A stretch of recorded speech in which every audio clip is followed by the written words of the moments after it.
I am continuing to work my way through the complete Dick Tracy, and I now come to volume 18, 1957 to 1959. So, as is standard with these volumes, there is an introduction here by Max Allan Collins, who would later take over running the strip, which has a spoiler alert on it, so you're supposed to read it after reading the stories, even though it's placed in the front. And he has a number of interesting insights and critiques into these stories, and I will be borrowing from his analysis as I go through these stories myself, because I think he makes a number of good points. And then, after the mugshot files, you have the stories themselves, and then at the end, we have not one but two essays. One is a Storm of Biblical Proportions, which is mostly about the artistic style of Chester Gould. And, it's easy to forget or to overlook the artistry, or the skill which is going into the artwork as you're just reading through the stories. But this essay draws attention to just all the subtle things, like how he creates the rain and the wind, in these panels, etc. And then this essay, which talks about what was going on politically in the world at the time that these strips were published, and what was going on in Chester Gould's life, and gives a little bit more background to the larger context behind these strips. So, so far, this is the same as every other volume in the complete Dick Tracy series. This volume, volume 18, is maybe not one of the more memorable volumes. And you can maybe get a sense of that by looking at the characters. Egghead, Headache, Ring Any Bells, likely you've never heard of them. Chicory, Popsy, Pansy, here's Headache again. One Brow, the Hardleys. So, I mean, these are characters I never heard of before reading this volume. And these are not among the most memorable characters that Chester Gould has created. Nevertheless, this volume can be interesting to read just because of all the twists and turns the story takes. I'm reminded of an interview I read years ago, I forget where, with Chester Gould, where Chester Gould says he never plots out the story in advance, because if he doesn't know where the story is going, neither does the reader. And actually, Max Allan Collins quotes from that same thing, which is apparently something Chester Gould would often say. Gould's fly-by-the-seat-of-his-pants approach to writing the strip. He often bragged that if he didn't know what was going to happen next, neither did the reader. Had his drawbacks, etc. So, as Max Allan Collins is saying, this approach had its drawbacks, but this is the approach. And so for that reason, it's best not to look ahead. And this is something I've had to train myself to do, because a habit I have dating all the way back to when I was a kid. When I get a new comic book, the first thing I want to do is flip through it and just kind of see what is coming up in the book. But with these Dick Tracy books, you'll spoil it if you do that. There are a lot of interesting zigs and zags that the story takes. I guess at least partially because Chester Gould was making this up as he goes along. So train yourself not to flip ahead. Just start at the beginning and read through, and the stories will take some interesting turns as you go through. And yes, if that wasn't already apparent enough from what I previously said, spoiler alert here. If you're planning on reading this book, maybe best not to watch this video ahead of time, because I'll spoil a few things. So One of the frustrations of reading these volumes is they almost always start in the middle of a continuity, in the middle of a Dick Tracy story. Volume 18 is an exception because Volume 17 finished by wrapping up one of the continuities.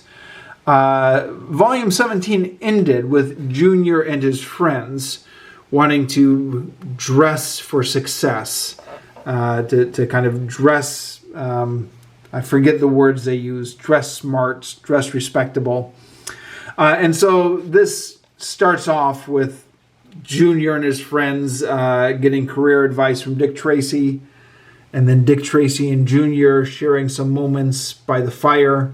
One of the essays in the back comments, again, on the artwork here, how the story is, how the art is framed to create...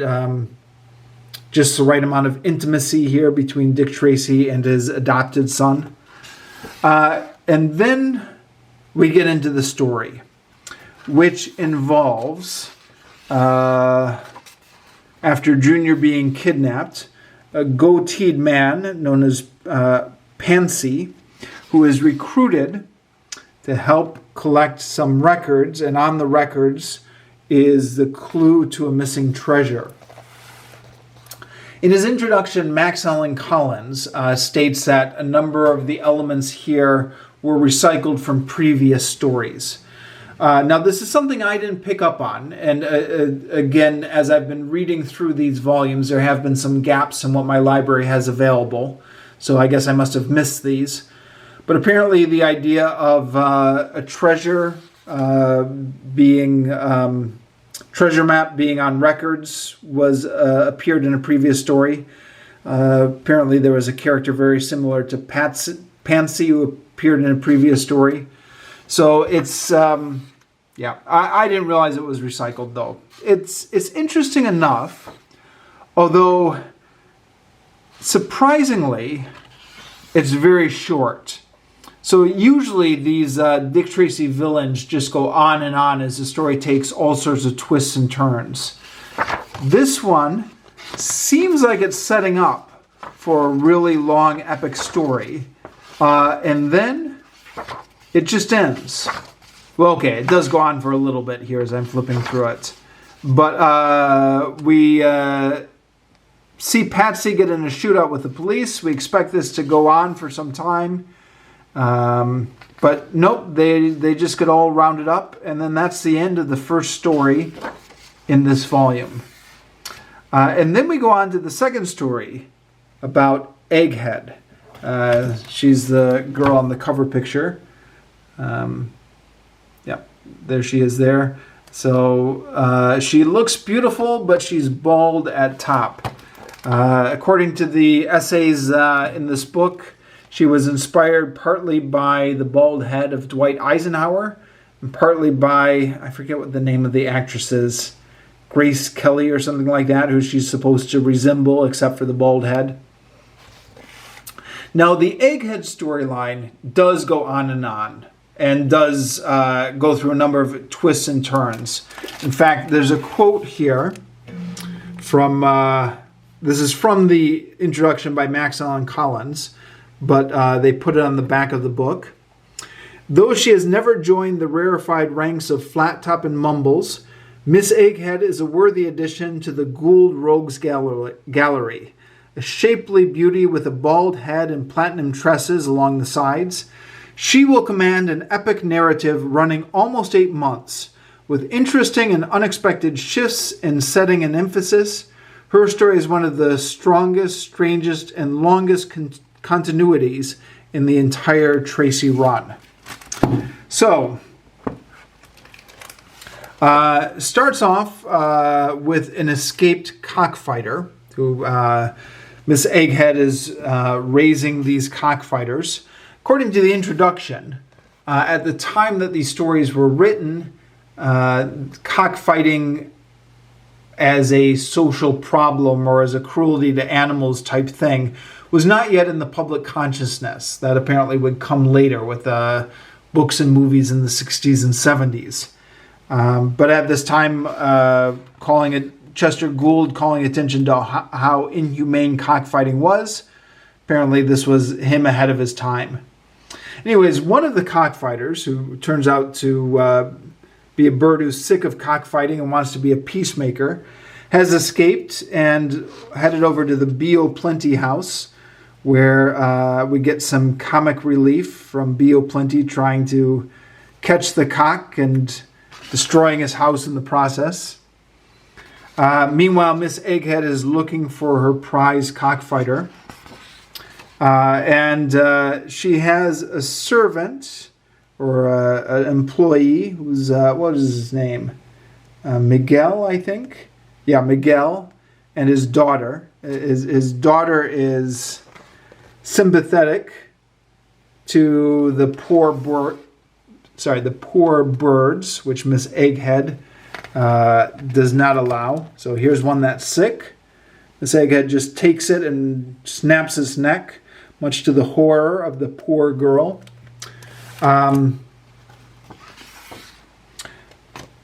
So the story zigs and zags a little bit, but we get an interesting little interesting little twist here when we have One Brow, who is looks to be one of the criminal cockfighters, but then let's see, turns ahead. Turns out that One Brow is an undercover policeman and friends of Sam Ketchum, Dick Tracy's partner. So One Brow will go ahead in the storyline to play a prominent role as he helps Dick Tracy to track down Egghead. I looked him up on the Dick Tracy fandom to see if he plays any prominent roles in any other Dick Tracy stories. And he doesn't, at least not in Chester Gould's lifetime. He gets brought back again in the 2000s, where apparently in the 2000s there was, whoever was running the strip at the time was bringing back a lot of the old characters. So he got brought back then. But this was his only story for, a good 50 years at least. And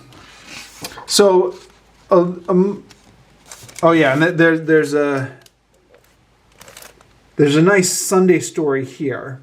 This is one of the Sunday strips where the criminals realize that One Brow is an undercover officer because somebody saw him shaking hands with Dick Tracy. And he says, "You need glasses." "Yeah? And you need an undertaker." And then just a couple quick panels indicating a shootout in which One Brow is the only one left standing. One of the introductions made the point that this was what's the word? Shocking stuff for a Sunday newspaper to put in.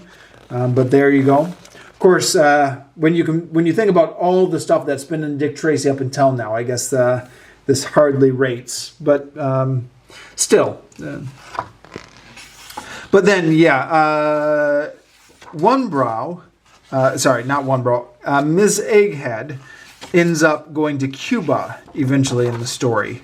So again, the story has a lot of twists and turns, but flipping ahead, she goes to Cuba, and One Brow is going to track her down in Cuba. One Brow is from Cuba. And then I guess I should make the point here. Dick Tracy is going to later on fly down to Cuba to join them. According to the introductions, this was Dick Tracy's first trip abroad in the strip, which seems a little bit hard to believe after all these years, but I guess this was it. Up until this point, Dick Tracy had only dealt in America. This is his first time going into Cuba.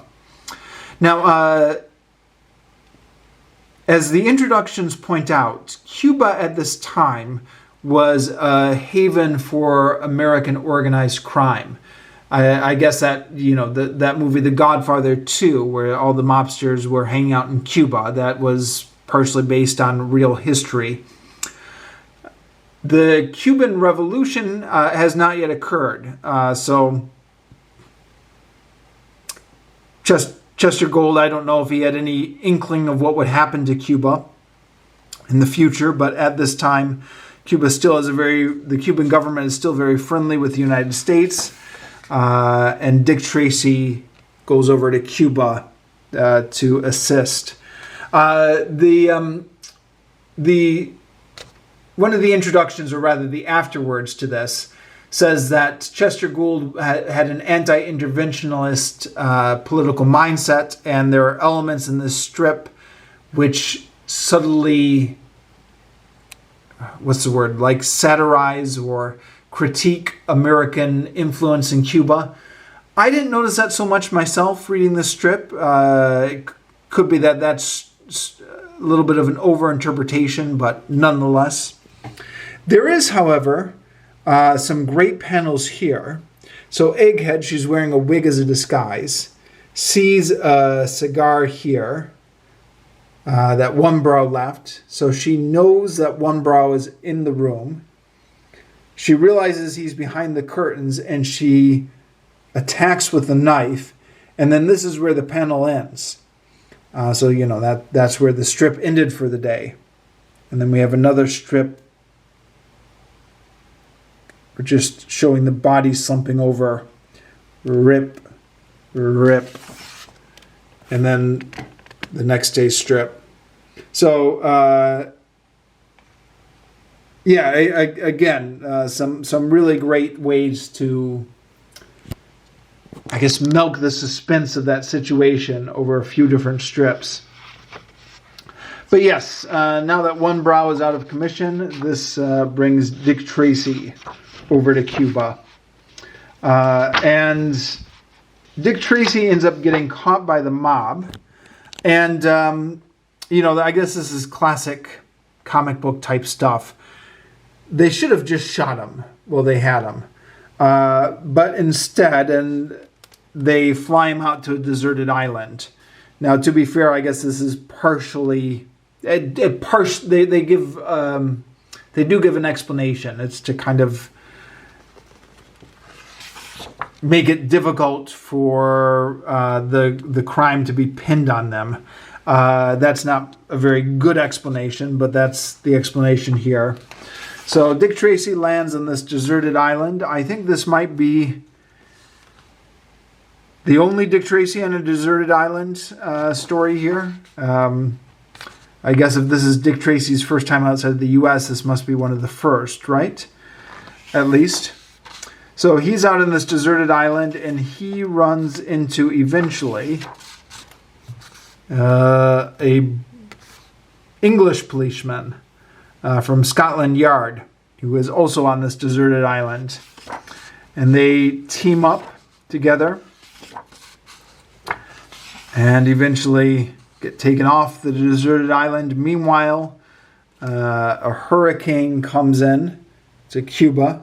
And again, you can see these rain panels, which Chester Gould did here, which we talked about before.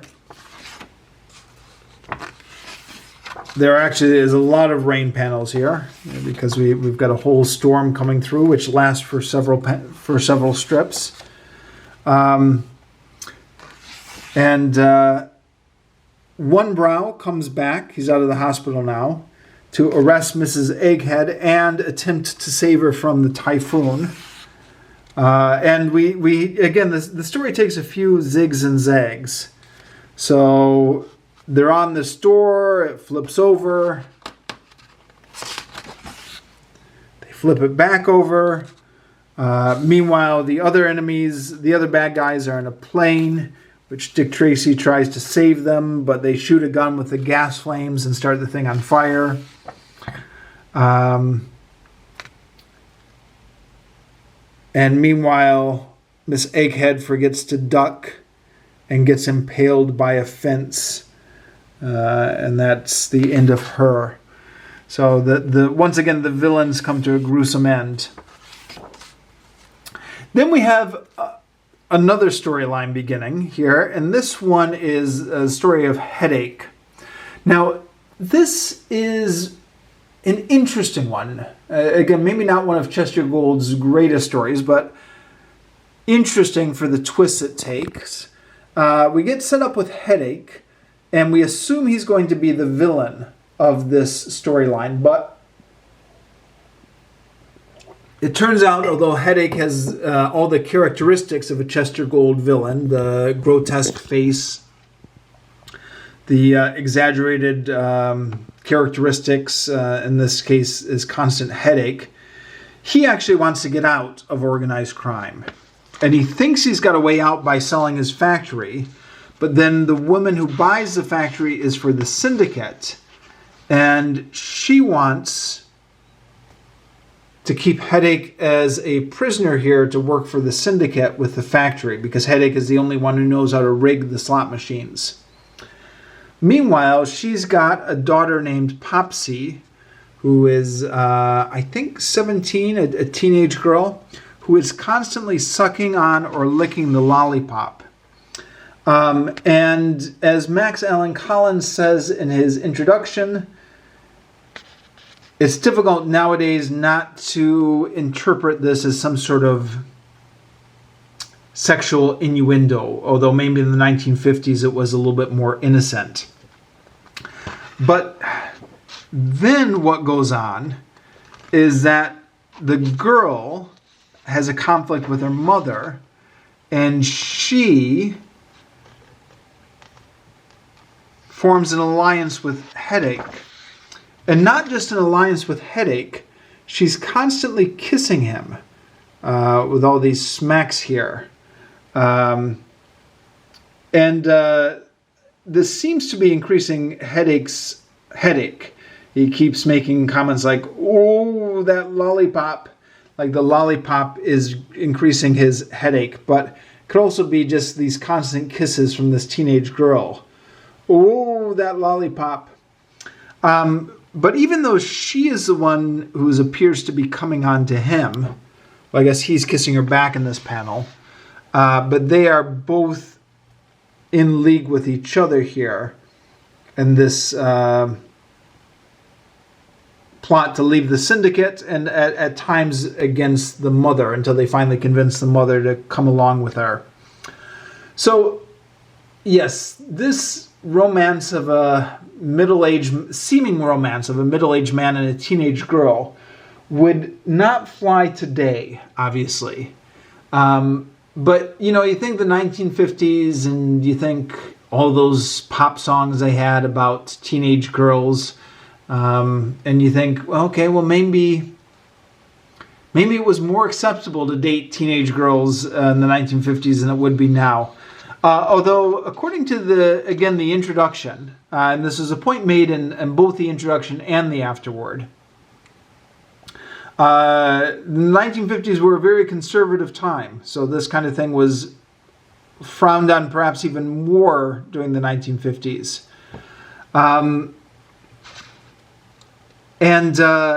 There is apparently an idea that Gould was influenced by the novel Lolita, which came out in 1955, just a couple years before this. Gould denied that, claimed to have never read Lolita, but perhaps or perhaps not, I don't know. Then there's an interesting little twist here where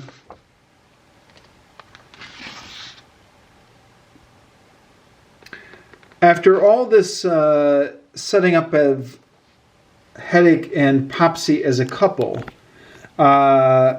she finally says, "Headache, I think you're awfully nice, but what? Let's face it, I happen to know you're a married man and the father of a 2-month-old baby." Now, this Headache being married and having a 2-month-old baby never came up in the strip before. This is dropped in out of nowhere. Max Allan Collins makes a point that he's fairly certain there was some sort of external pressure placed on Chester Gould to get rid of this romance between the middle-aged man and the teenage girl. And that perhaps accounts for this abrupt change in the story. But whatever it is, they agree to still be friends. And they are at this point running from the syndicate, who is controlling everything.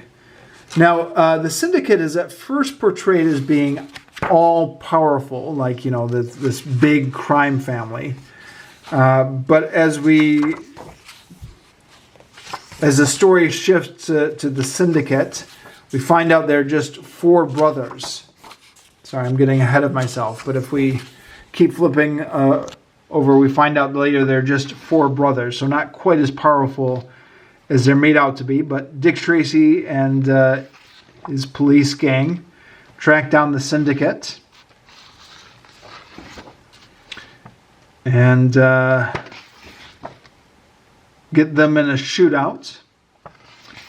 And then once the syndicate is taken care of, the syndicate's lion, who was set up earlier, has to be taken care of.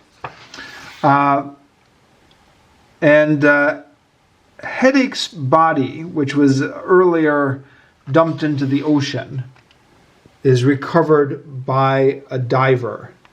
And you can see that the body is in the process of decomposing here. So the diver says, better send down a net, also a basket and a strong line. So the idea that in order to get this body out, it's not coming out in one piece, it's significantly decomposed. According to the essay in the back of this book, the newspapers got complaints about this strip. But yeah, there you go.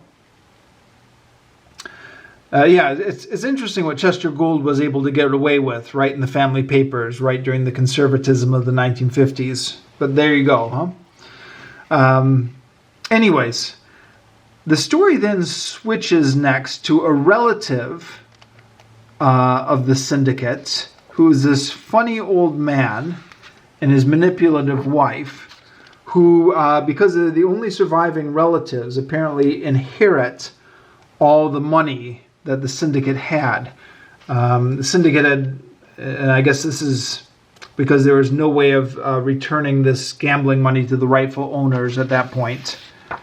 But the man refuses to put it in the bank. So here we go. What bank vault would you like it to have it stored in, sir? Bank vault? I want it left right here. So for reasons that are never explained, he refuses to put the money in the bank. And then,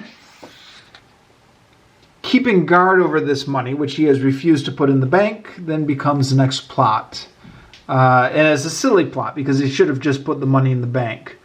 But he's got all these ideas to keep the money safe from thieves. Of course, thieves find out about the money. And in particular, there's one thief who finds out, called the Rodent.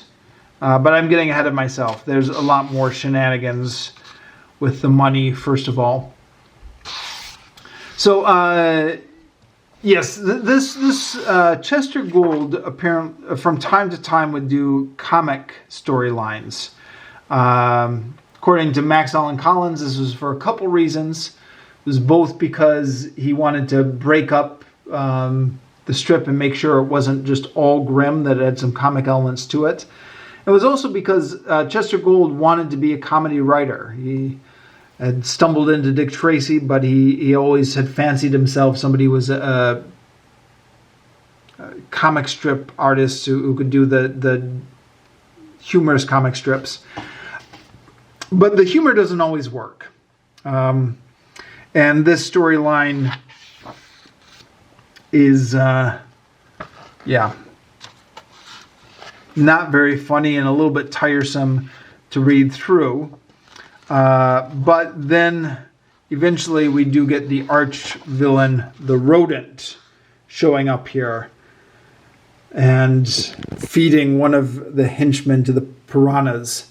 And again, the suspense of this is very well done. We see the piranhas up here already, so this is foreshadowing.